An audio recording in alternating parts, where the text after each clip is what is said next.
What are you hearing this morning of the follow-up here with him being in the hospital and this injury? Well, first of all, Kevin, he was with doctors last night. He's going to undergo further evaluation today, but I think the Giants were pretty pleased with the initial prognosis. Now, we'll see what the doctors say today, but as you mentioned, it looks like he badly burnt 3 fingers, badly burnt the palm of his hand.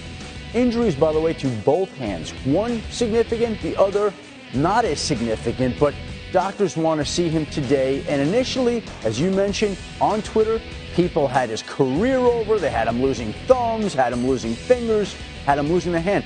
And it doesn't look like it's any of those things right now. But again, the doctors have to examine him today, and it looks like there are some serious injuries, but it doesn't look like it's anything he can't overcome. And the Giants feel pretty good about it considering everything he went through. That's the positive news about his future moving on, because his career is still there. But there is some doubt about where he's going to play now. Now, the Giants used the franchise tag on Pierre-Paul, but he's yet to sign this $14.8 million contract here, the tender. How does this change things, this injury, moving forward? Well, look, franchise players have until July 15th, that's the deadline, to negotiate a long-term contract extension. That's the last day that he can sign a long-term deal as the franchise player this year.